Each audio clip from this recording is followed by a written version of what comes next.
Bonjour, aujourd'hui nous allons parler de Jésus-Christ de la Bible. Et oui, Jésus-Christ. Mais non, je vais vous raconter une métaphore comme d'habitude.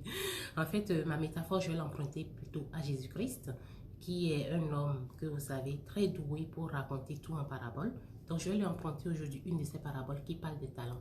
Donc Jésus raconte qu'il y avait un maître qui allait en voyage et il avait 3 serviteurs. Donc il appela le premier serviteur et lui confia 3 talents. Après, il appela le deuxième et lui confia 2 talents. Et il appela le troisième et lui confia 1 talent. Mais ce qui est important, Jésus dit que le maître a confié ses talents, ses nombres de talents à chacun de ses serviteurs selon ses capacités. Donc, qu'est-ce qui s'est passé? Quand il est parti, le premier serviteur, il a pris les 3 talents, il les a fructifiés, il en a gagné 3 autres. Et le deuxième serviteur, il a pris les 2 talents, il les a fructifiés, il en a gagné 2 autres. Et le troisième serviteur, il prit son talent et il lui creusait la terre, il l'enterra. Donc, le maître revient de son voyage et c'était le moment de faire les comptes. Donc, le premier serviteur lui dit, maître, voilà, vous m'avez confié 3 talents, je l'ai fructifié, j'en ai gagné 3 autres. Il a dit, bravo.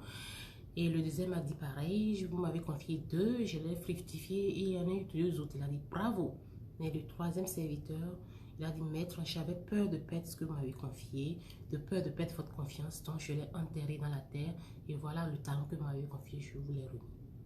Et le maître, il se fâcha contre lui. Bon, je ne vais pas rentrer dans tous les détails, mais vous devez comprendre ici que les talents, c'est de l'argent. Les talents qu'on nous confie aussi, c'est selon notre capacité à les faire fructifier.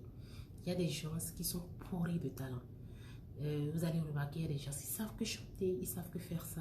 Mais par contre, il y a d'autres qui savent écrire, chanter, lire, faire du théâtre, etc. Ils sont pourris de talent. Donc, autant vous avez de talent, autant vous devez savoir que vous avez la capacité de les faire fructifier.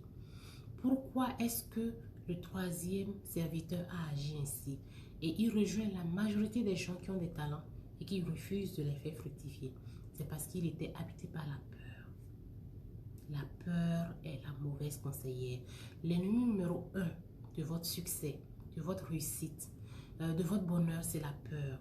La peur, c'est ce sentiment qui vous envahit, qui vous paralyse, qui est une mauvaise conseillère et qui vous empêche de faire fructifier vos talents.